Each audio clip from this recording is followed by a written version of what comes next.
Bismillahirrahmanirrahim. Assalamualaikum warahmatullahi wabarakatuh. Alhamdulillahirabbil alamin wa bihi nasta'inu 'ala umuri wassalatu wassalamu ala rasulillah wa ala alihi wasallam amma ba'd.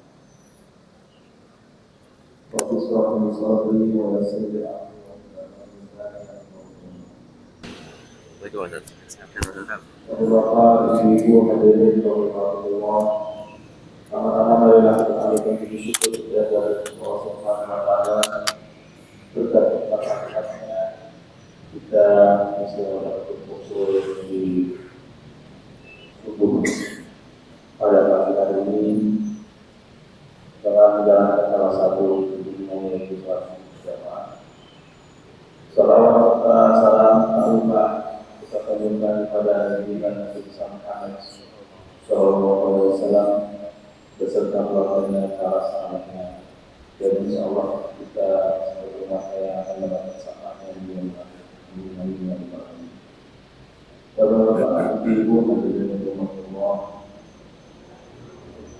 bagaimana yang biasa kita lakukan pada sidang subuh, yaitu kita akan membaca subuh. Insyaallah pada subuh kali ini akan dibawakan oleh Al-Fatihah Ustaz Hidayat. Alhamdulillah satu dari kita untuk mengucapkan tentu marilah kita bersama-sama mendengarkan, menjalani apa yang disampaikan bahwa menjadi amal ibadah kita dalam kehidupan sehari-hari.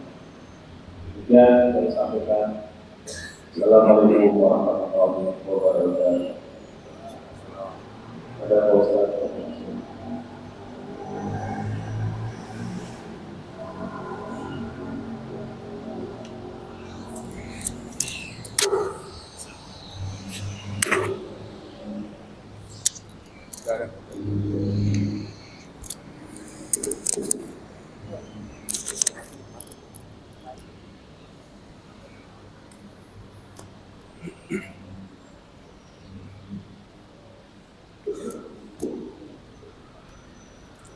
Bismillah. Assalamualaikum warahmatullahi wabarakatuh. Innal hamdalillah nahmaduhu wa nasta'inuhu wa nastaghfiruhu wa na'udzu billahi min shururi anfusina wa min sayyiati a'malina. Man yahdihillahu fala mudilla lahu wa man yudlilhu fala hadiya lahu. Asyhadu an la ilaha illallah wahdahu la syarika lahu wa asyhadu anna Muhammadan abduhu wa rasuluh. Qala Allah ta'ala ya ayyuhalladzina amanu taqullaha haqqa tuqatih wa la tamutunna illa wa antum muslimun. Ya ayyuhan nasu taqu rabbakum alladzi khalaqakum min nafsin wahidah wa khalaqa minha zawjaha wa batha minhuma rijalan katsiran wa nisaa'a. واتقوا الله الذي تساءلون به والأرحام إن الله كان عليكم رقيبا يا أيها الذين آمنوا اتقوا الله وقولوا قولا سديدا يصلح لكم أعمالكم ويغفر لكم ذنوبكم ومن يطع الله ورسوله فقد فاز فوزا عظيما أما بعد فإن أصدق الحديث كتاب الله وخير الهدي هدي محمد صلى الله عليه وسلم وشر الأمور محدثاتها فإن كل محدثة بدعة وكل بدعة ضلالة وكل ضلالة في النار. Segala puji bagi Allah atas semua nikmat yang Allah Subhanahu wa taala karuniakan kepada kita. Semoga Allah Subhanahu wa taala senantiasa memberikan kita rezeki, hidayah, taufik agar kita dimudahkan dalam melaksanakan ketaatan kepada Allah, dimudahkan untuk menjauhi dosa-dosa, terutama dosa-dosa yang berpotensi mendatangkan azab dan juga kemurkaan Allah Subhanahu wa taala di dunia dan di akhirat. Semoga kita semua diberikan rezeki oleh Allah Subhanahu wa taala untuk bertaubat sebelum kematian itu datang dan kita semua diwafatkan dalam keadaan husnul khotimah. Amin. Salawat dan salam semoga tercurahkan kepada Nabi yang mulia Rasulullah Muhammad sallallahu alaihi wasallam, pada keluarganya, sahabatnya, dan umat-umatnya yang mengikutinya. Masyaallah muslimin rahimani wa rahimakumullah. Setelah kita libur sejenak untuk kajian kitab Sahih Adab Islami, maka kembali kita melanjutkan yaitu pembahasan di dalam al-adabu ma'al jiran, adab bersama tetangga, ya, adab bersama tetangga. Jadi kita berusaha untuk konsisten untuk menyelesaikan pembahasan di dalam kitab ini satu persatu, yang mana sebelumnya kita sudah menyelesaikan adab para penuntut ilmu. Berikutnya kita akan membahas tentang adab ma'al jiran, bersama tetangga. Di sini kurang lebih ada 11 pertemuan yang harus kita selesaikan tentang bagaimana adab yang sahih, yang benar kepada tetangga-tetangga kita, ya, sehingga kita sebagai penuntut ilmu, sebagai para penyeru dakwah, membawa kebaikan kepada orang-orang di sekitar kita. Tidak hanya untuk diri kita sendiri, tetapi tetangga-tetangga yang ada juga merasakan kenikmatan hidup bersama kita, dan kita pun terjaga dari perilaku-perilaku yang akan merusak amal-amal kita dengan akhlak yang buruk kepada para tetangga. Yang pertama, tetangga itu mendapat perhatian di dalam Islam, ya, mendapat perhatian di dalam Islam. Jadi Allah Subhanahu wa taala perintahkan kita untuk memperlakukan baik tetangga-tetangga kita, ya. Baik itu tetangga yang dekat ataupun tetangga yang jauh, ya, beda RT atau beda RW, itu masih tetangga. Ya, dalilnya apa? Surah An-Nisa ayat 36.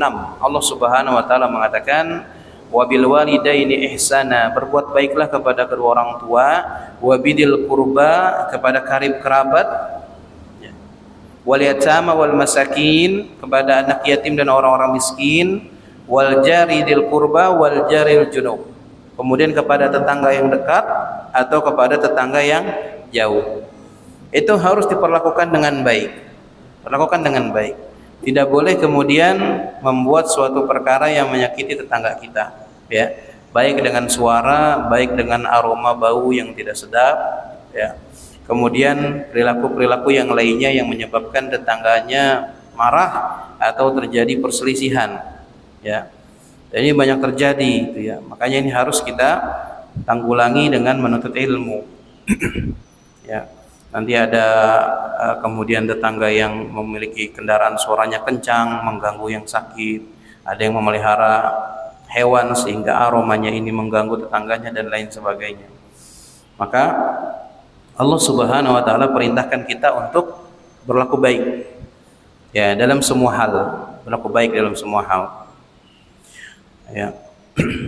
Dan di dalam bertetangga kita harus saling mengenal, jadi harus saling mengenal, kita bergaul, gitu ya. Dalilnya surah Al-Hujurat ayat 13, ya ayuhan nas inna khalaqnakum min dzakarin aw untha, wahai manusia, sesungguhnya kami telah menciptakan kamu dari seorang laki-laki dan wanita, wa ja'alnakum syu'uban wa qabail lita'arafu, kami jadikan kamu berbangsa-bangsa, bersuku-suku, ya, lita'arafu, supaya kamu saling mengenal. Jadi hidup bertetangga itu harus saling mengenal, Pak. Walaupun kita berbeda suku nanti. Tetangga kita ada yang orangnya lembut, orang Jawa lembut, gitu ya. Ada juga yang Sundanya lembut, gitu ya. Ada juga yang mungkin tabiatnya keras, orang-orang jauh, gitu ya. Orang-orang pegunungan yang kalau bersuaranya kencang. Orang Sumatera mungkin. Dengan saling mengenal kita akan tahu tabiat dia. Oh, dia bersuara keras ini bukan sengaja marah sama kita, tapi memang ini karakter dia, sehingga kita nggak akan tersinggung. Makanya hidup bertetangga tuh harus saling mengenal, ya, harus saling mengenal. Dan kita di dalam bertetangga itu harus bergaul, Pak, harus bergaul.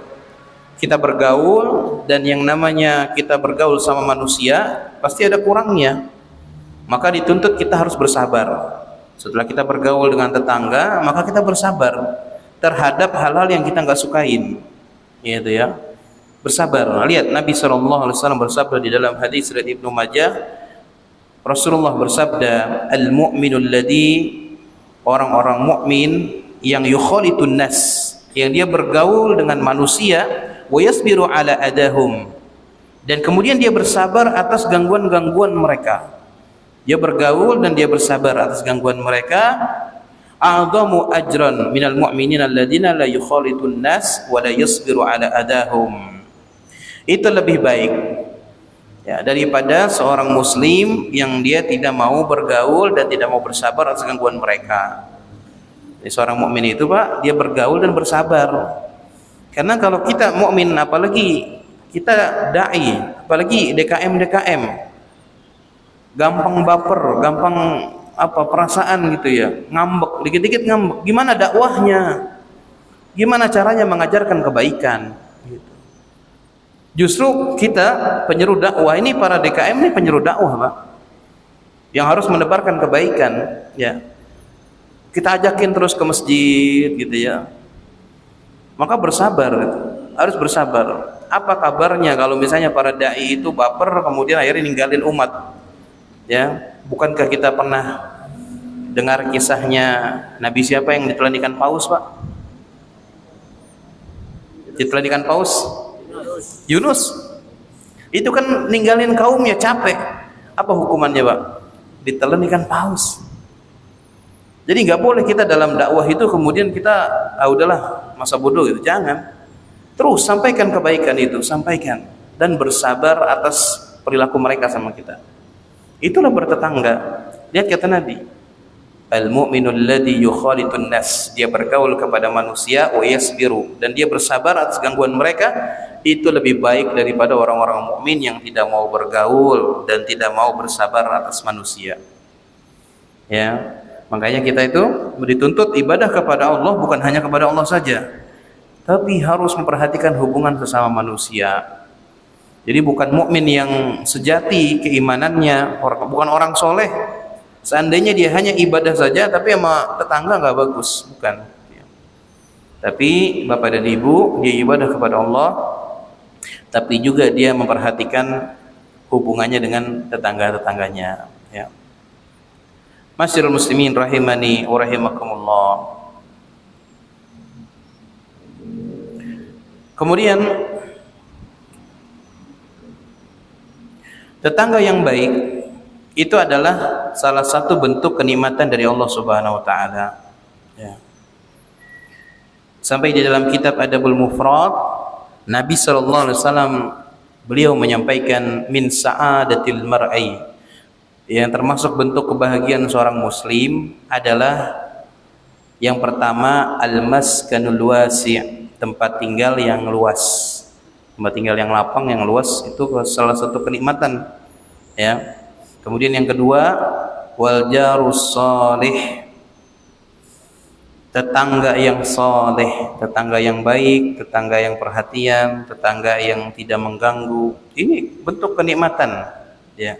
Wal markabul hani, dan kemudian kendaraan yang baik, yang kita tunggangi kemudian tidak kemudian merusak atau menyusahkan kita.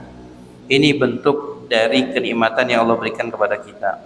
Makanya kalau kita tinggal di satu lingkungan, tetangganya kompak, semua berjalan mencari ridho Allah Subhanahu wa taala, Bapak dan Ibu, udah betah di sana. Gitu ya. Tidak usah kemudian tergoda dengan kenikmatan dunia yang fana ini, pengen punya rumah lebih besar, pengen ini, pengen itu. Belum tentu nanti dapat suasana lingkungan seperti itu masalahnya. Belum tentu. Kalau sudah punya tetangga yang udah kayak keluarga, oh itu udah nikmat sekali itu. Ya. Makanya sampai ada pepatah bijak dikatakan altamisul jar qabla dar. Ya. Ini dari Ibnu Hajar Asqalani, dikatakan pilihlah tetanggamu sebelum engkau memilih rumah. Ya, buat yang muda-muda barangkali ini yang akan membeli rumah, jangan hanya lihat harganya, murah, aksesnya, bukan hanya itu, tapi lihat dengan siapa nanti dia tinggal itu. Ya, dengan siapa nanti dia tinggal. Ya, saya punya kawan gitu ya, tadinya rajin ke masjid, sholat rajin ke masjid. Tapi begitu tinggal di suatu perumahan yang mewah, saya tanya, di sini ada masjid apa enggak? Ada, jauh katanya. Terus kalau sholat gimana? Di rumah. Ya. Akhirnya ditinggalkan sholat berjamaahnya itu. Padahal masih bisa naik motor. Kenapa enggak naik motor keluar? Males. Tempat tinggal yang enak, di sini ada masjid lagi. Tinggal jalan kaki atau naik sepeda, itu udah nikmat sekali, Pak. Ya, makanya altamisul jar qoblad dar. Sebelum kita milih tempat tinggal, pilih tetangga. Pilih lingkungan kita, itu udah paling harus diperhatikan gitu ya. Apalagi dapat tetangga yang soleh itu. Tetangga yang soleh ini nggak akan pernah nyakitin kita, nggak akan pernah menyusahkan kita, Pak. Bahkan dia akan selalu mendoakan kebaikan untuk kita dan memberikan kita masukan nasihat-nasihat yang baik. Itu kalau tetangga yang soleh seperti itu. Ya. Kemudian tetangga itu bisa menjadi sebab seseorang dimasukkan ke dalam surga atau dimasukkan ke dalam neraka. Ya. Jadi barang siapa yang orang itu tadi hanya memperhatikan hubungan dengan Allah saja, tetapi dia tidak memperhatikan hubungannya dengan manusia, ya, maka berhati-hati. Lihat di dalam hadis dari Abu Hurairah, dia berkata, ada seorang laki-laki, ya Rasulullah, yang bercerita bahwa ada seorang wanita yudhkaru min kathrati salatiha, yang salatnya itu banyak, wasiyamiha, puasanya juga banyak, maksudnya adalah salat sunnahnya rajin, puasa sunnahnya juga rajin, wasadaqatiha, dan juga sedekahnya adalah sedekah yang bagus, yang banyak gitu ya. Akan tetapi dia menyakiti tetangganya dengan lisannya. Maka Nabi SAW mengatakan dia berada di neraka. Artinya maksudnya dia tidak kekal gitu ya. Kalau orang muslim itu, Bapak dan Ibu, kalau dia berbuat maksiat itu ada siksanya nanti. Kalau dia bertaubat, maka terserah Allah, Allah akan azab atau tidak. Tapi kalau Allah azab, maka dia diazab dulu di neraka dengan hukuman yang Allah tetapkan, baru kemudian Allah Subhanahu wa taala akan menyelamatkan dia. Termasuk kepada tetangga, dia banyak sholat, banyak puasa, banyak sedekah, tetapi sama tetangga dia suka nyakitin lisannya itu. Ya, maka Allah Subhanahu wa taala jika menghendaki akan disiksa dulu di dalam neraka, baru kemudian nanti diselamatkan. Dan kemudian di dalam hadis ini diceritakan lagi, ya Rasulullah, fa inna fulana yuzkaru min qillati siyamiha wa sadaqatiha wa salatiha. Ada juga seorang wanita yang dikatakan dia sedikit puasanya, sedikit salatnya, sedikit sedekahnya. Wa innaha tasaddaqu bil athwar, dan dia cuma bersedekah dengan sepotong keju, ya. Sedekah dengan sedikit makanan. Tetapi dia tidak menyakiti, tidak mengganggu, wala tu'dhi jiraniha bilisaniha, tidak menyakiti tetangganya dengan lisannya. Maka Nabi SAW mengatakan hiya fil jannah, dia berada di surga. Jadi sedikitnya amalan kita, kalau kita bisa jaga hubungan sama manusia, itu insya Allah selanjutnya aman, Pak, Bapak dan Ibu, ya. Jadi fokus kita ibadah kepada Allah itu bukan hanya satu saja, tapi kepada manusia juga. Inilah yang dikatakan oleh Ibnu Hajar ketika menerangkan orang soleh. Orang soleh itu adalah al-qaimu bima yajibu huququllah wa huquq ibadi. Orang yang menjaga hubungannya dengan Allah dan juga hubungannya dengan sesama hamba Allah. Itu orang soleh, ya. Orang soleh itu bukan sholat ke Masjid Al-Hikmah nggak kenal siapa-siapa langsung pulang gitu ya. Bukan. Orang soleh itu Masya Allah, dia mencari bagaimana caranya menjaga hubungan baik. Kalau ada perkara dia berusaha mendamaikan. Itu orang soleh, ya. Masyaallah muslimin rahimani wa rahimakumullah. Jadi itulah tetangga, ya, mendapat perhatian dari Allah Subhanahu wa taala agar kita perlakukan tetangga kita dengan baik. Perlakukan tetangga kita dengan baik. Sampai kemudian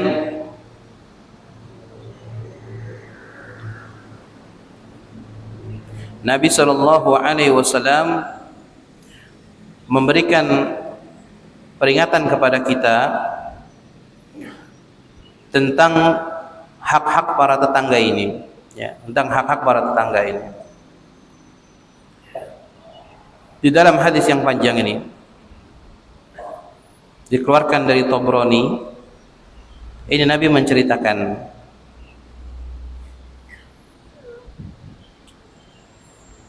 man aghlaqa babahu duna jarihi makhafatan ala ahlihi wa malihi falaysa dzalik. Siapa yang menutup pintunya terhadap tetangganya karena takut akan mengganggu keluarga dan hartanya. Nah, ada di antara kita, ada orang tetanggamu datang ditutup pintu. Subhanallah. Kenapa? Bakhil, pelit. Takut tetangganya nih minjem duit lagi, nyusahin lagi. Padahal Allah Subhanahu wa taala memberikan rezeki kepada kita, Pak. Ada hak-hak orang di sekitar kita yang harus kita bantu. Ya. Ya, maka Nabi mengatakan siapa yang menutup pintunya terhadap tetangganya karena dia khawatir, takut akan mengganggu keluarga dan hartanya, ya, falaisa dzalika bimu'min. Dia bukanlah seorang mukmin, imannya tidak sempurna. Ya, imannya tidak sempurna. Atadruna ma haqqul jar? Tahukah kalian apa saja hak tetangga itu? Maka Nabi menceritakan, inista'anaka a'antuhu. Jika dia minta pertolongan, tolong dia. Wa inistaqradaka aqradtahu. Jika dia minta pinjaman dan kita bisa, pinjamkan dia. Wa iniktaqara'ta alaih. Jika dia miskin, kunjungi dia. Ya, Bapak dan Ibu ya, lihat nih. Mungkin di sini ada RT atau RW, harus kenal tuh. Ya, kita kalau lihat berita ngeri juga tuh. Di Jakarta malah di mana tuh ya? Ada satu keluarga yang mati kelaparan, ketahuannya udah mati duluan. Subhanallah. Itu berat, Pak loh. RT-nya, RW-nya gimana? Makanya jadi RT RW itu dia kontrol, Pak. Lihat dengan sekitarnya. Kok si fulan nggak kelihatan nih, nggak pernah keluar rumah ya, lampu nyala terus. Dia panggil, Pak, panggil. Ya, jangan takut dia marah, jelasin aja. Oh, kami cuma pengen tahu keadaan keluarga Bapak gimana. Ya, bagaimana kemudian kesehariannya, kebutuhannya terpenuhi atau tidak. Jangan sampai seperti berita itu. Kemudian diketahui tiba-tiba meninggal karena kelaparan. Oh, ini berat. Bukan hanya RT RW-nya yang ditanya, tetangga-tetangganya semua bertanggung jawab itu. Ya. Makanya Bapak dan Ibu dilihat tuh. Mungkin ada sekitar tetangga-tetangga kita, ada yang bercerai, ada yang suaminya hilang. Itu ditengok tuh. Gimana Bu setelah bercerai, hari-hari dari mana? Iya, saya juga bingung, ini gak ada makanan. Nah, di sana kita berperan. Kepada tetangga yang miskin kita bantu. Ya, wa in marida uttahu. Kalau dia sakit kita jenguk. Ya, kalau dia sakit kita jenguk. Wa in mata syahidta janazatahu. Dan jika dia meninggal maka hadiri jenazahnya. Kita takziah. Kalau kita ikut takziah, kita bantu sampai dengan mensolatkan, pahalanya 1 qiraat. Kalau kita sampai dengan makam penguburan, maka pahalanya 2 qiraat. Sahabat bertanya, apa itu qiraatain? Apa itu 2 qiraat? 2 gunung besar. Pahalanya banyak. Ya, pahalanya banyak. Kemudian Rasulullah melanjutkan, wa in asabahu khairun hannatahu. Jika dia mendapatkan kebaikan, ucapkan selamat. Ya, tetangga kita dapat kebaikan, ucapkan selamat. Ya. Dan jika dia ditimpa musibah, wa in asabathu musibatun azzaitahu, maka takziahi dia, kunjungi dia. Ya. Wala tastatila alaihi bil bina. Jangan kamu bangun bangunan yang tinggi kemudian menghalangi anginnya tanpa izinnya. Ya, jadi kita mau bangun rumah itu ke tetangga dulu ngomong, maaf ya, kira-kira kalau saya segini gimana ya, terganggu gak ya Bapak Ibu, gitu. Minta ridhonya tetangga tuh, ya. Kemudian minta izin, Maaf ya, nanti barangkali selama 1 bulan 2 bulan akan banyak suara bangunan, suara bor, suara palu, suara ngecor mobil bolak-balik. Ini sama tetangga izin gitu, ya, supaya diridhoi. Ya, sampai Nabi SAW perhatikan dengan rinci haknya para tetangga ini, Bapak dan Ibu. Sampai tadi disebutkan wala tastatila alaihi bil bina, jangan engkau tinggikan bangunan sehingga menghalangi angin dari rumahnya itu tanpa seizin dia. Ya, tanpa seizin dia. Wa idza syaraita fakihatan fahdilahu. Masyaallah. Sampai kalau kamu beli buah-buahan, hadiahkan kepada tetangga kamu. Ya. Fa in lam yataf'al, kalau engkau enggak lakukan itu, fadkhil hasirran, masukin buah-buahannya sembunyi-sembunyi. Jangan lewat depan rumah tetangga kemudian sengaja menenteng apa? Buah-buahan itu.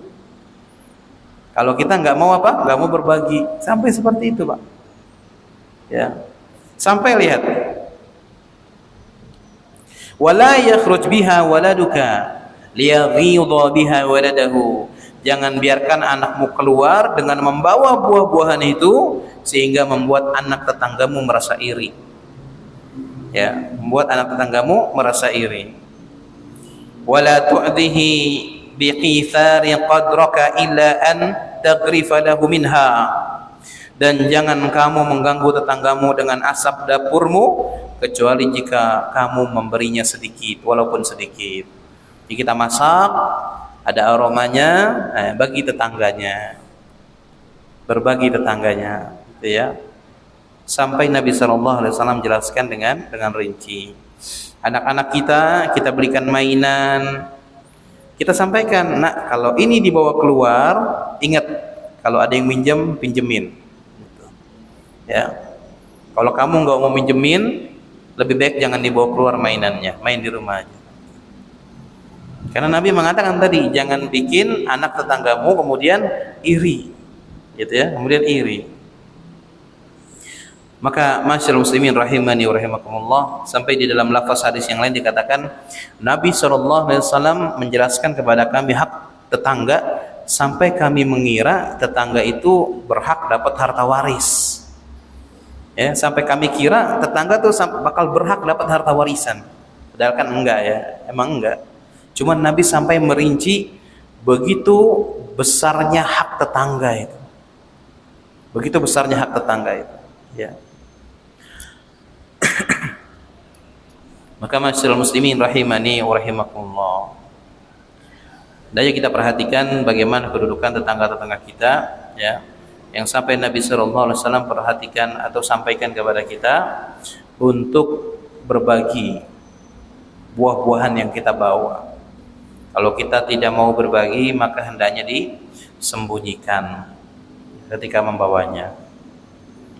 Masyaallah muslimin rahimani wa rahimakumullah, berikutnya kita masuk kepada pembahasan di dalam kitab tersebut, yakni adab ma'jiran. Adab kepada tetangga yang pertama adalah adamul idai al-jar, tidak menyakiti tetangga, tidak menyakiti tetangga. Di dalam Sahihain riwayat Imam Bukhari dan Imam Muslim dari Abu Hurairah radhiyallahu anhu, dia berkata Nabi sallallahu alaihi wasallam bersabda, "Man yuridillahi aw man kana yu'minu billah wal yawmil akhir." Siapa yang beriman kepada Allah dan hari akhir, fala yu'dhi jaruhu. Ya, maka jangan dia menyakiti tetangganya.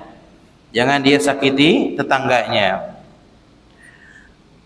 Maka perkataan Nabi man kana yu'min, siapa yang beriman, maksudnya adalah imanan kamilan, iman yang sempurna, ya, al-munji min adabillahil musili ila ridhah, yang menyelamatkan dia dari azab Allah dan membawa kepada keridhaan. Jadi iman ini ada iman yang benar, ada iman yang salah itu. Kalau imannya benar, iman itu mengantarkan kepada keselamatan dunia dan akhirat. Iman itu keyakinan, Pak. Jadi kalau kita belajar kitab Fadlul Islam tentang keutamaan Islam, Islam dan iman itu dibagi berbeda. Islam itu amalan zahir terlihat, iman itu amalan hati. Ya. Jadi siapa yang beriman dengan benar, amalan batin gitu, maka dia akan selamat nanti itu. Akidahnya benar. Ya. Tetapi kalau imannya rusak, ini semua akan membawa kepada kesulitan urusan terutama di akhirat nanti.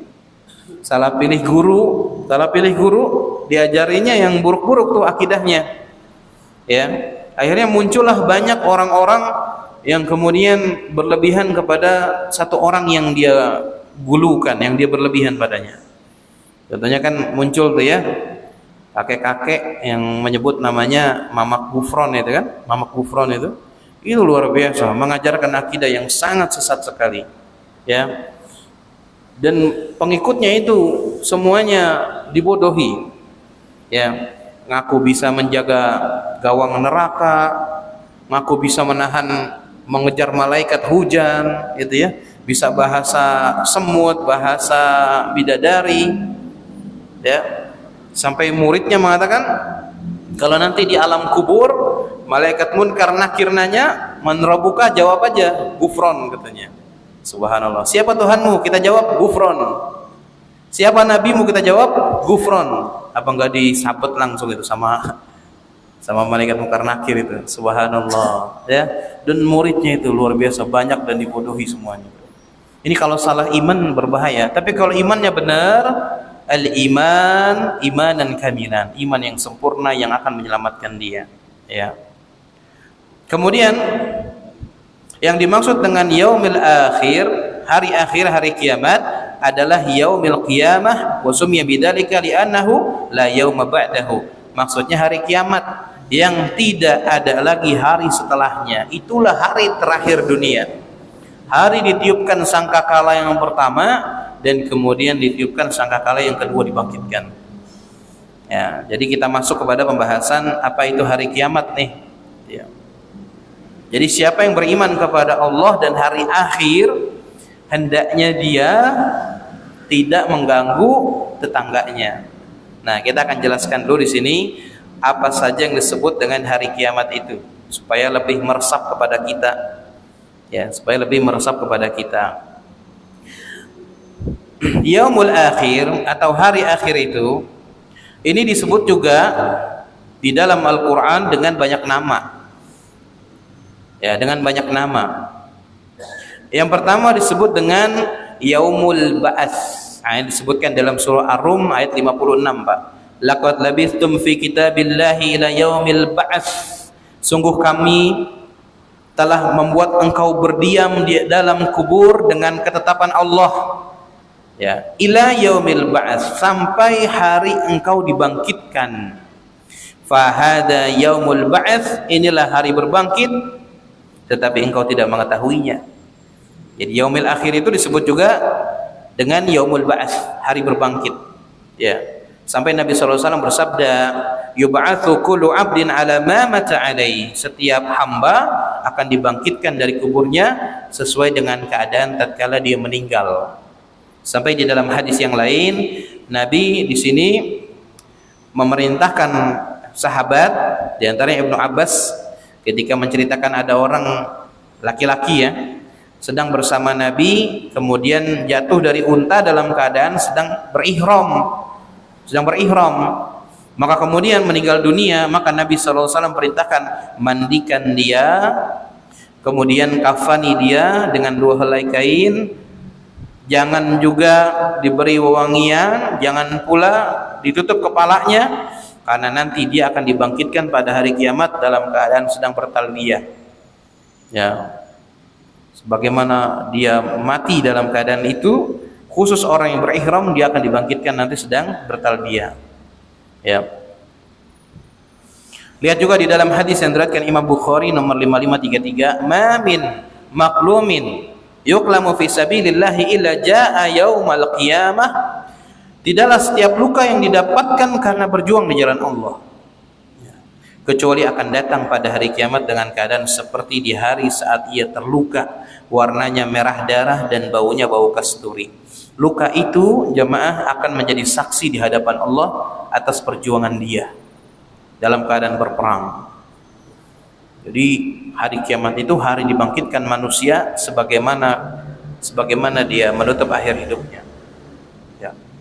Dan ada beberapa berita di dalam hadis tentang keadaan dibangkitkan di padang mahsyar nanti. Ya, di antaranya manusia itu akan datang dengan berkelompok, bergolong-golongan. Ya. Dari Abu Hurairah, yusyarun nas yaumal qiyamah thalatha asnaf. Manusia di padang mahsyar nanti, Pak, akan dibangkitkan dengan 3 golongan. Ya, sinfun musyatun wa sinfun rukbanun wa sinfun ala wujuhihim. Yang pertama golongan yang berjalan kaki. Yang kedua naik kendaraan. Nah, nanti kita akan bahas nih kendaraannya apa nih di padang mahsyar nih, Pak. Apakah naik sepeda ataukah naik mobil, motor, onta? Nah, saya cari beberapa hadis dan di sini ketemu nih. Sedikit yang saya cari ini. Mungkin banyak riwayat yang belum saya dapatkan. Jadi golongan pertama jalan kaki dia. Golongan kedua dia naik kendaraan. Golongan ketiga ini yang mengerikan Bapak dan Ibu. Dia berjalan ala wujuhihim, dengan wajah di bawah. Dengan wajah di bawah. Maka kemudian para sahabat bertanya, "Ya Rasulullah, kaifa yamshu ala wujuhihim?" Bagaimana mereka berjalan dengan wajah di bawah? Maka Nabi SAW mengatakan, innal ladina amsyahum ala arjulihim qadirun. Allah Subhanahu wa ta'ala mampu membuat kita berjalan dengan kaki, maka Allah juga maha mampu membuat manusia berjalan dengan wajah, menyeret wajahnya sendiri. Itu terjadi ya, itu terjadi. Maka masyaallah muslimin rahimani wa rahimakumullah, orang-orang yang berjalan dengan kakinya ini, dengan wajahnya ini, mereka akan berhati-hati, Pak, dengan duri-duri. Gimana itu ya, luar biasa, sangat mengerikannya orang-orang yang dibangkitkan dan berjalan dengan wajah-wajah mereka. Ya. Kemudian Allah Subhanahu wa taala berfirman dalam surah Maryam ayat 85, "Yauma nahsyurul muttaqina ila rahmani wafda." Ingatlah, suatu hari kami mengumpulkan orang-orang bertakwa, menghadap kepada Allah yang Maha Pengasih sebagai rombongan yang terhormat. Dengan rombongan terhormat. Nah, Ibnu Katsir rahimahullah menjelaskan di dalam tafsirnya, dalam membawakan tafsir, ketika mentafsirkan ayat ini, dia bawakan sebuah hadis. Ya. Di antaranya golongan yang kedua yang mereka mengendarai kendaraan, ini ada dalam Sahih Bukhari, Pak. Nomor 6041. Ya. Ibnu Katsir mengatakan kelompok kedua ini yang mereka menaiki kendaraan, mereka wasnani ala ba'irin, mereka naik unta. Naik unta nanti. Padang mahsyar mereka naik unta, ya. Wasnani ala ba'irin, ya. Mereka para penunggang unta, ada yang 2 orang menunggangi satu unta, wa thalatha ala ba'irin, ada yang 3, ada yang 3, ada yang 4, ada yang 10 orang menunggangi satu unta. Gimana dia? 10 orang di atas satu unta, dan itu terjadi nanti di padang mahsyar. Ya. Maka kelompok yang ketiga yang berjalan dengan wajah di bawah, mereka akan berjalan ma'ahum, bersama mereka, mereka diikuti, digiring oleh api, dan mereka tidak tenang siang dan malam, pagi dan sore mereka tidak tenang. Ya. Ibnu Katsir juga menambahkan, yang dimaksud kendaraan juga pada padang mahsyar itu adalah cahaya, Pak. Ya, yukhbiru ta'ala, Allah memberitahukan tentang kekasih-kekasihnya yang bertakwa, yang takut kepada Allah semasa di dunia, yang mereka mengikuti para rasul, mereka membenarkan apa yang disampaikan para rasul, dan mereka taat kepada apa yang diperintahkan, serta mereka menjauhi apa yang dilarang oleh para rasul. Annahu yahsyuruhum yaumal qiyamah wafdan ilaih, mereka pada hari kiamat akan dikumpulkan sebagai utusan menghadap kepada Allah. Wal wafdahumul qadimuna rukbanan wa minhul wufudu wa rukubuhum ala najaiba min nurin. Mereka menghadap kepada Allah dengan berkendara. Di antaranya ada yang berkendara menggunakan kendaraan yang terbuat dari cahaya. terbuat dari cahaya. Dia naik kendaraan terbuat dari cahaya. Ya. Mereka datang kepada Allah menuju kemuliaan dan keridhaan Allah Subhanahu wa taala. Maka masyaallah muslimin, ini yang saya dapat ya dari hadis. Kendaraan apa yang akan dinaiki nanti oleh orang-orang yang soleh? Mereka naik unta atau mereka naik cahaya? Cahaya itu ya. Itu kendaraan mereka Pak, sampai nanti ditetapkan dibuka sidang hisab itu. Dibuka sidang hisab. Ini baru di padang mahsyar nih, ya. Kemudian masyaallah muslimin rahimani wa rahimakumullah. Disebut juga dengan hari kiamat adalah namanya yaumul hasrah. Ya, hari penyesalan, hari penyesalan. Allah Subhanahu wa taala mengatakan dalam surah Maryam ayat 39, "Wa andirhum yaumal hasrah," dan berilah mereka peringatan tentang hari penyesalan. Hari ketika semua perkara telah diputuskan sedangkan mereka lalai dan tidak beriman kepada Allah Subhanahu wa taala. Ya. Jadi disebutkan wa andirhum yaumal hasrah, tentang hari penyesalan. Orang yang berbuat buruk akan menyesali keburukannya. Dan orang yang berbuat baik di dunia akan menyesali juga. Kenapa menyesal Pak? Kenapa berbuat baiknya di dunia cuma sedikit? Penyesalannya itu. Orang yang berbuat buruk nyesel, kenapa saya melakukan keburukan dan saya nggak bertobat atas dosa yang itu. Saya nyakitin orang, ngambil hak orang sehingga terbawa sampai hari kiamat. Orang berbuat baik juga akan menyesal. Kenapa saya nyumbang ke Al-Hikmah kok sedikit? Padahal saya mampu. Kenapa saya semasa di dunia tidak maksimal? Itu yang dimaksud dengan yaumul hasr. Ya. Masyaallah muslimin rahimani wa rahimakumullah. Lihat di dalam surah Al-An'am ayat 44. Falamma nasu ma dzukiru bihi, tatkala mereka melupakan peringatan yang telah diberikan kepada mereka, fatahna alaihim abwaba kulli syai, kami bukakan semua pintu-pintu kesenangan untuk mereka, dan apabila mereka bergembira dengan apa yang diberikan kepada mereka, kami siksa mereka dengan tiba-tiba. Ketika itu mereka terdiam, terputus asa. Inilah dia Pak, yaumul hasrah, hari penyesalan, hari penyesalan. Masyaallah muslimin rahimani wa rahimakumullah. Kita cukupkan dulu ya dengan tanya jawab barangkali ya, karena sudah jam 6. Ya, kita kembalikan dulu ke moderator. Insyaallah nanti kita lanjutkan lagi. Jika ada pertanyaan dipersilakan.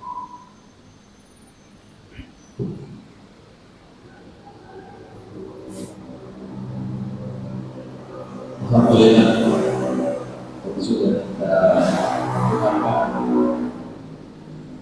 kajian yang terkait melanjutkan pembahasan yang sebelumnya, yaitu mengenai adat terhadap tetangga. Banyak sekali tadi yang disebutkan, salah satunya yaitu tidak menyakiti tetangga, menjaga tetangga dari rasa aman, kemudian dan sebagainya. Kami buka untuk pertanyaan karena hal ini sangat relate sekali dengan kehidupan kita sehari-hari. Dari bapak-bapak atau ibu-ibu ada yang ingin silakan kepada Buddha, silakan. Assalamualaikum warahmatullahi wabarakatuh. Saya mau tanya Pak Ustaz, memang kita harus berbaik sama tetangga. Tapi kalau ada kedua tetangga kita yang kurang baik atau bermusuhan atau bagaimana selama bertahun-tahun, apakah kiat-kiat kita untuk mendamaikan Pak Ustaz? Di samping itu, apakah boleh kita berbohong dalam mendamaikan kedua yang berselisih Ustaz? Terima kasih. Assalamualaikum warahmatullahi wabarakatuh. Assalamualaikum warahmatullahi wabarakatuh. Jadi kalau terjadi perselisihan, damaikan mereka. Kan perintahnya seperti itu.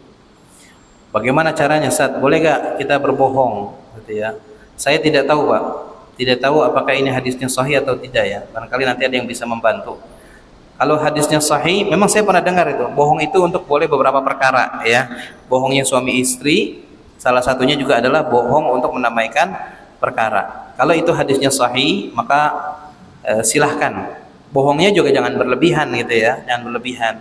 Mungkin kita ada di tengah kepada mereka, kita sampaikan, si fulan pengen banget loh ngobrol sama kamu lagi kayak dulu gitu kan. Bohongnya sebatas itu aja gitu ya. Kalau itu sahih, tapi saya belum cek hadisnya apakah itu sahih atau tidak. Tapi mungkin kalau misalnya pun kita ingin mendamaikan dengan perkara, kalau bisa tanpa berbohong, kenapa tidak gitu kan ya. Kita nasihati dia, Pak, kita berikan masukan-masukan ya, agar memaklumi kita bergaul sama manusia pasti ada kurangnya. Ya, maka yang terbaik adalah kita mulai dah. Yang lebih mulia adalah yang memulai hubungan baik lagi. Gak apa-apa minta maaf jika memang dia pengennya kita minta maaf, kita minta maaf duluan, gak apa-apa. Intinya kita sampaikan nasihat dengan baik. Jika bisa kita mendamaikan tanpa harus berbohong. Ya. Jadi Allahu a'lam apakah itu hadisnya sahih, saya belum cek ya. Apakah hadisnya sahih, bolehnya berbohong. Memang banyak yang menyampaikan tentang hal ini, cuman qadarullah dengan kelemahan saya belum mendalami itu ya, belum mencari hadisnya. Seandainya itu sahih, kalaupun Bapak ingin berbohong, berbohonglah dengan cara yang baik gitu ya, jangan berlebihan. Jangan berlebihan ya. Si pulang tuh sampai nangis-nangis, pengen main ngomong sama padahal enggak. Berlebihan kan itu kan. Kalau kita pun mau berbohong untuk mendamaikan, jaga juga kemuliaan dia, jaga juga harga dirinya. Jangan diceritakan kelemahan. Si fulan tuh cerita sampai nangis-nangis loh, pengen ngomong sama kamu. Itu kan menjatuhkan harga diri dia. Jangan gitu. Bilang aja si fulan tuh ngomong sama saya, kangen sama kamu, pengen duduk lagi di majelis ilmu. Itu kan masih wajar gitu ya. Walaupun itu bohong. Allahu a'lam. Nanti silahkan cari hadisnya, atau mungkin saya carikan, nanti saya kasih ke DKM hadisnya. Gitu ya, tentang berbohong untuk mendamaikan perkara.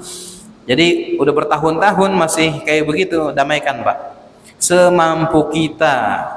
Kalaupun tidak ada hasil masih dia kekeh nggak mau, ya udah urusan dia lah sama Allah itu. Ya, urusan dia sama Allah nanti. Adapun yang satu pengen berdamai, yang satu nggak mau, ya udah. Yang penting kita sudah berusaha untuk mendamaikan perkara itu. Ya, kembali urusannya kepada Allah nanti. Allahu a'lam. Ada lagi Pak? Oh Ibu, silakan Ibu. Ya.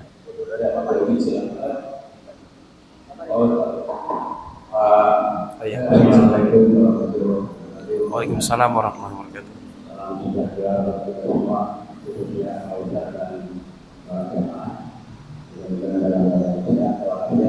Amin.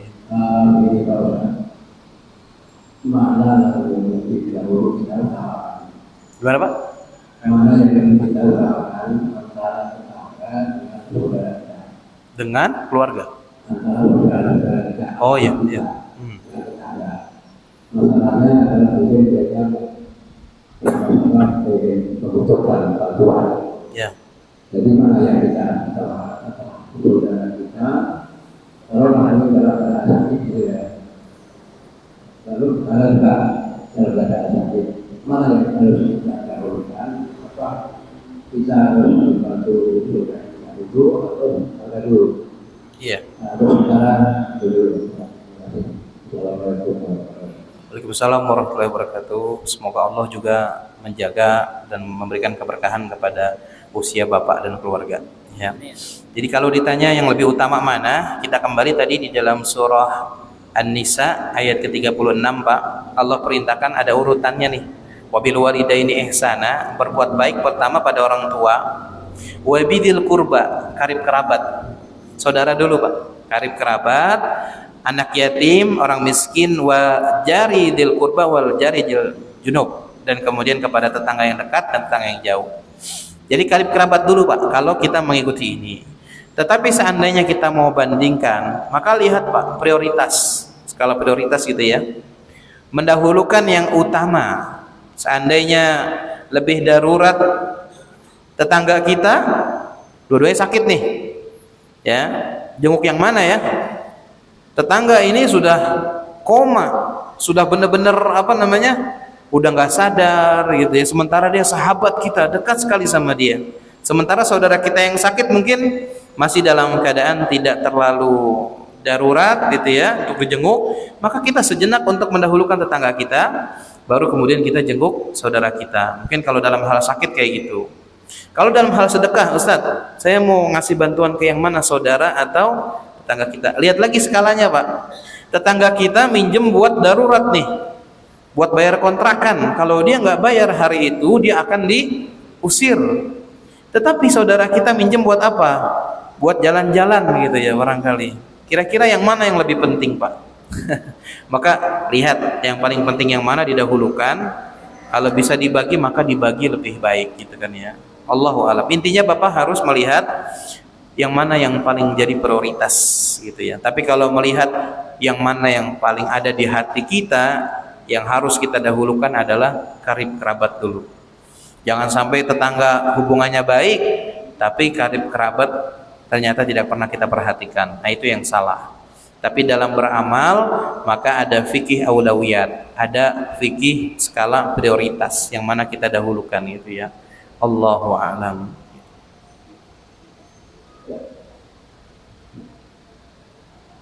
Ya, Bu.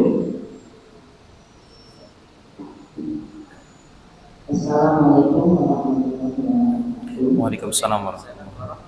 Menyangkut hubungan antara kita, bagaimana kalau tetangga kita itu melakukan hal yang dilarang oleh agama, tapi mengadakan pergaulan yang seperti yang bukan mobilnya, tapi melakukan hal yang sangat kasar dan tidak bisa kita mengatakannya bagaimana orang kita sebagai tetangga punya kewajiban untuk menyenangkannya, tetapi sepertinya tidak bisa Ustaz. Nanti akan mengadakan kehidupan gitu. Jadi bagaimana dia sebagai tetangga harus Assalamualaikum warahmatullahi wabarakatuh. Jadi kita Pak, Nabi mengatakan man ra'a minkum mungkaran falyughayyir biyadihi. Kalau kita lihat kemungkaran, Bapak dan Ibu, cegah kalau kita mampu dengan tangan kita. Kita umpamanya di sini adalah RT, RW, apalagi Babinsa di sini ada yang mabuk-mabuk, ditendangin, bubar. Nah, itu dengan bilyadih, dengan kekuatan gitu ya. Fa ilam yastati' wa bilisani. Jika dia enggak mampu maka dengan lisan, sampaikan, Bu. Ya, sampaikan dengan lisan. Bagaimana caranya? Kita sampaikan kepada si fulana itu, seorang itu agar meninggalkan perbuatan. Kalau dia tidak tinggalkan perbuatan, kita ancam, saya akan adukan ini sampai kepada kecamatan kamu. Ya, sampai kepada kecamatan. Sampaikan, Bu, nggak apa-apa. Jangan takut, Ustaz, nanti keributan. Memang harus ribut. Yang namanya nahi mungkar memang harus ribut. Makanya, Bu, amalan kayak saya ini gampang, ngajakin orang amar ma'ruf. Yang susah itu perang sama mereka, nahi mungkar gitu. Resikonya apa? Kita dibenci, belum lagi nyawa kita diancam. Itu memang harus ribut. Kalau memang ingin mencegah kemungkaran, ya udah biarin aja ntar ribut. Emang harus ribut. Makanya kita Bapak dan Ibu harus kompak. Harus kompak. Dan ingat Allah Subhanahu wa taala mengatakan orang-orang yang memakmurkan masjidnya Allah adalah orang-orang yang beriman, wala yakhsha illallah, dan dia tidak takut kecuali hanya kepada Allah. Harus kompak, Pak. Misalnya ada warga ngadu nih, tuh di rumah sana tuh. Itu ada perempuan sering masukin cowok ke dalam, gerebek rame-rame, Pak, rame-rame ke sana, bawa RT-nya, bawa RW-nya. Kalau di lingkungan kami dulu ada orang non muslim itu kalau punya mobil, padahal punya parkiran dia, tapi dia parkiran nutupin gang kayak gitu tuh, nutupin. Bener-bener kita mau lewat susah, bilangin baik-baik, nggak bisa. RT nggak sanggup, RW nggak sanggup, akhirnya kita naik. Sampai kemudian keamanan Babinsa turun tangan. Ini kalau nggak dipindahkan mobil, kami derek, gitu ya. Akhirnya dia nggak berani lagi parkir di sana. Gitu. Ya. Kemudian terkait tadi ada lawan jenis, mungkin ada perzinahan atau bagaimana. Pernah juga tuh di tempat teman kami tuh di Perumnas 2 itu digerebek. Emang harus tangan besi. Apalagi RT RW harus tangan besi, nggak bisa lembut, nggak bisa pelan-pelan. Apalagi nggak kemungkaran. Dipanggil, digerebek, langsung dipanggil orang tuanya, disuruh nikah tuh. Ya. Boleh tiap malam datang gitu ya. Jadi harus berani, Bu. Dan kita laki-laki di sini ini menyikapi omongan ibu nih harus ditindaklanjuti. Cari tahu yang mana, Bu, gitu kan ya. Jangan kemudian diam melihat kemungkaran. Enggak boleh. Itu namanya diam tapi dosa. Melihat kemungkaran tapi diam. Kan kalau kita nggak mampu kita bisa naik level, Pak. RT-nya nggak kuat, RW-nya nggak kuat. naik lagi aja ke kelurahan, ke kecamatan dan sebagainya. Kalau perlu ke kepolisian, gitu ya. Kami nggak nyaman nih, ya, karena ada infonya begini, boleh, itu nggak apa-apa. Jadi intinya jawabannya saya singkat adalah memang harus ribut, Bu, kalau mencegah kemungkaran itu harus berani, gitu ya. Tapi tentunya dengan strategi. Sebelum ibu ribut, kumpulin dulu kekuatannya. Strategi, seandainya saya maju kemudian akan ada impact ribut, saya harus punya backing. Mana backingan kita? RT, RW, DKM masjid, kemudian ada sesepuh juga yang akan bantu, baru kemudian ibu maju perang. Kayak kita mah kalau mau perang harus ada persiapan, ada perisainya, ada pedangnya. Kemudian ibu sebelum maju menuntut harus punya bukti-bukti dulu, ada fotonya, ada videonya. Jadi jangan sampai nanti ibu diserang balik, jadi fitnah, nanti kamu fitnah ke saya tuntut kamu, begitu. Tapi kalau nanti sudah ada rekaman foto, video, ada saksi-saksi, mau dibawa ke kekeluargaan ibu menang, mau dibawa ke jalur hukum ibu juga akan menang, gitu ya. Dan jangan takut, mencegah kemungkaran itu memang harus ribut, harus ada suara keras, nggak jarang juga ada keributan, nggak terima, ini pasti, gitu ya. Nah, bapak-bapak di sini harus disikapi nih bagaimana keluhan dari warga di sini, cari tahu, kemudian benahi warga sekitar sini agar semuanya lurus, bersih. Jangan sampai ada perzinahan. Apalagi zaman sekarang Bapak dan Ibu, luar biasa. Perzinahan itu di aplikasi mudah sekali. Perzinahan di aplikasi mudah sekali, ya. Kemudian dia pesan wanitanya ngontrak di rumah ini, datang aja ke kontrakan saya, gitu. Kos-kosan, itu luar biasa, ngeri, ya. Makanya harus diperhatikan, dijaga baik-baik lingkungannya. Nggak apa-apa Bu, memang harus ribut. Wala yakhsha ilallah, jangan takut kecuali hanya kepada Allah saja. Ya. Wala yadurruhu min ahadin illa biiznillah. Tidak akan kita ditimpa musibah, celaka kecuali itu atas izin Allah. Jadi jangan takut. Ya. Allahu a'lam. Ada lagi Pak? Ya. Assalamualaikum warahmatullahi. Ya, dalam hidup bertetangga kita tidak semuanya muslim ya, ada yang non muslim. Nah, bagaimana adab dan batasan dalam berinteraksi, memberi makanan atau mengambil dana dari tetangga yang berbeda? Baik, bagaimana kita berinteraksi dengan non muslim? Pertama, ya, hukum asalnya nanti kita sama non muslim nggak boleh jadi sahabat dekat. Itu hukum asalnya Pak.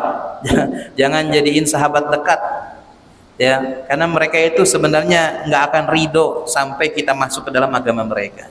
Itu yang pertama. Jangan punya sahabat non muslim, jangan.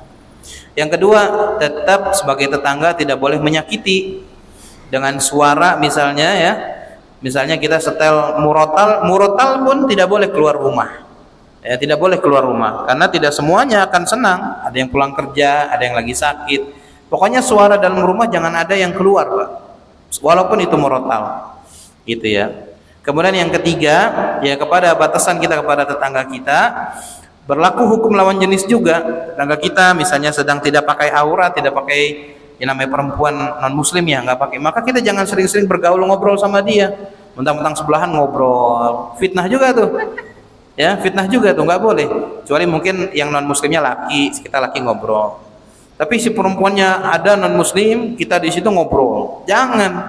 Apalagi dia mungkin cantik, mungkin nggak pakai kerudung lah ya, kelihatan aurat rambutnya, jangan, tuh ya. Intinya jangan banyak bergaul dengan mereka itu. Kemudian masalah undangan mana saja yang kita datang, gitu ya. Pertama, kalau kita diberikan makanan oleh mereka, cukup kita tanya, ini makanannya halal atau tidak? Oh halal, maka kita makan. Ya, maka kita makan.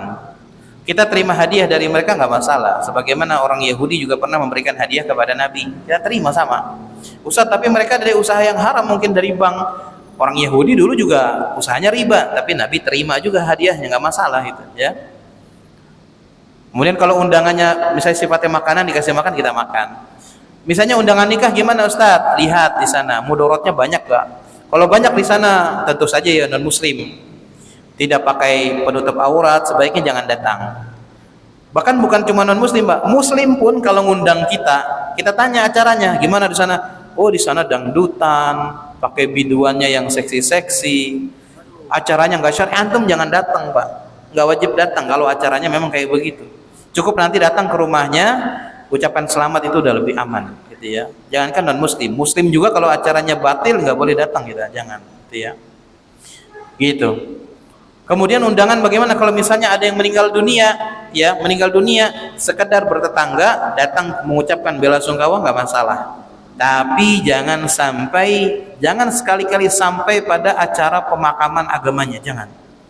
Ya, sampai acara kemudian kita mengikuti sampai selesai, ikutin dia apalagi menyebutkan Tuhan-Tuhannya, ritual agamanya, jangan gitu ya. Kalau bisa malah jangan di hari haknya.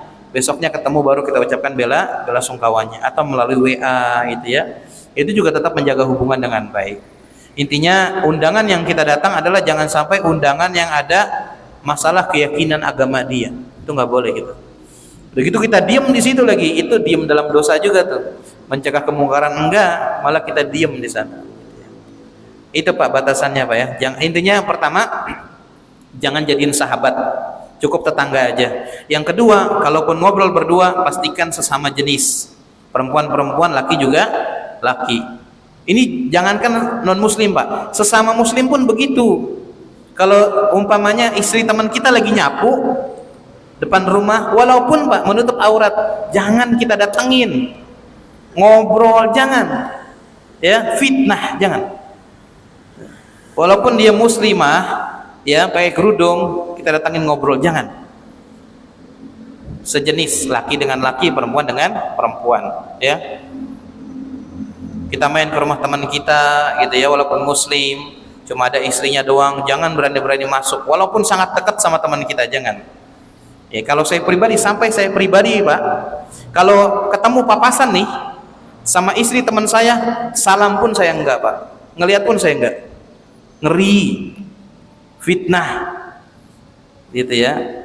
Jadi kita kalau sama lawan jenis jangan bermudah-mudah, fitnah, bahaya gitu ya. Apalagi sama non muslim, lebih berbahaya lagi. Mereka kan nggak memperhatikan menutup aurat, yang cantik banget, badannya bagus banget, dan iman kita lemah, berbahaya gitu ya. Yang ketiga tadi terakhir, masalah undangan, lihat undangannya masalah keyakinan agama atau tidak. Kalau cuma dikasih makan gitu, ini makan apa Pak? Anak saya lulus wisuda gitu ya. Ayo makan Pak. Nah, itu nggak apa-apa.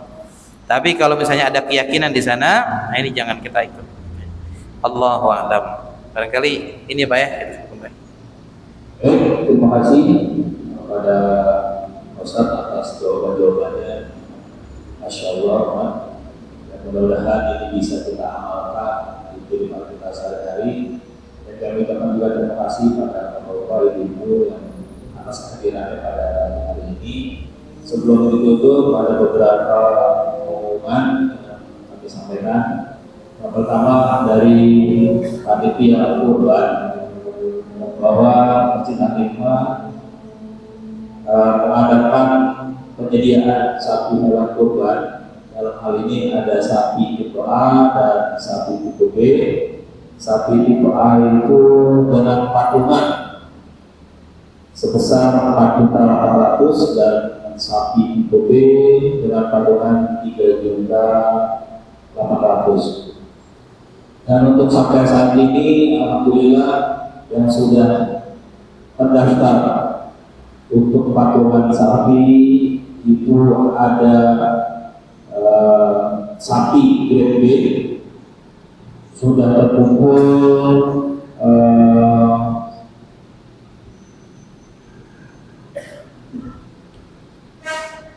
4 sapi.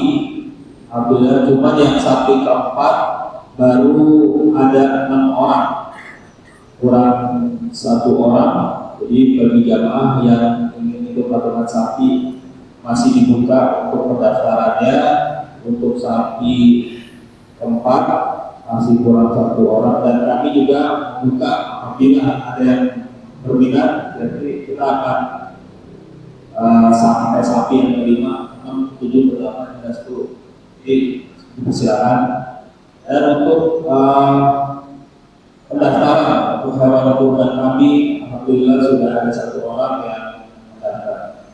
Dan mudah-mudahan di momen Idul Adha ini makin banyak untuk orang-orang yang bertobat. Itu yang pertama. Untuk selanjutnya, bagaimana kita ketahui bahwa Masjid Al-Hikmah saat ini masih terus dalam pembangunan masjid. Hari bersama-sama kami mengajak bapak-bapak, ibu-ibu untuk mendonasikan, menginfakkan harta sebagai hartanya untuk pembangunan Masjid Al-Hikmah. Ada beberapa yang harus kita selesaikan. Yang pertama, tugas kita sudah selesai, namun sampai saat ini kita masih punya sangkutan untuk pelunasan kubah. Dan kurang lebih terakhir informasi yang kami dapat masih kurang sekitar 160 juta. Jadi kita juga untuk jadi perhatian bapak-bapak, ibu-ibu, karena juga kubah sudah jadi, cuma kita masih punya uang. Yang kedua, saat ini kita sedang melakukan renovasi terkait pembangunan tinggi. Alhamdulillah untuk pembangunan sudah hampir selesai, insya Allah sesuai dengan kesepakatan di awal, yaitu tanggal 15 insya Allah kita akan menyiapkan untuk pembangunan dinding masjid, untuk dilanjutkan lagi nanti dengan pemasangan pintu dan jendela.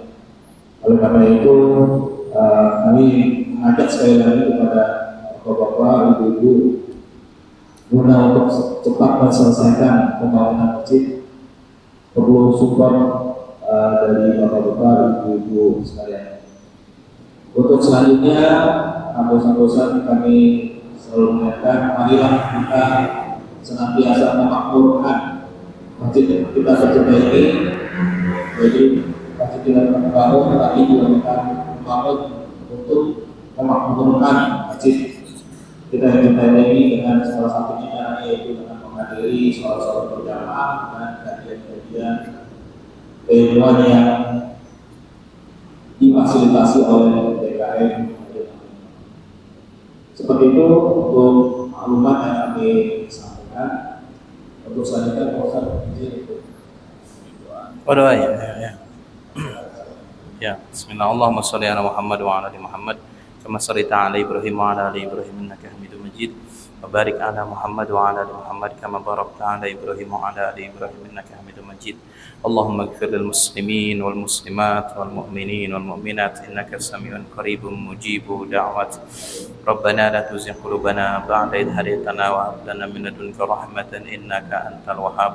ربنا اغفر لنا ولإخواننا الذين سبقونا بالإيمان ولا تجعل في قلوبنا غلا للذين آمنوا ربنا إنك رؤوف رحيم. اللهم ألف بين قلوبنا وأصلح ذات بيننا واهدنا سبل السلام ونجنا من الظلمات إلى النور وجنبنا الفواحش ما ظهر منها وما بطن وبارك لنا في أسماعنا وأبصارنا وقلوبنا وأزواجنا وذريتنا وتب علينا إنك أنت التواب الرحيم.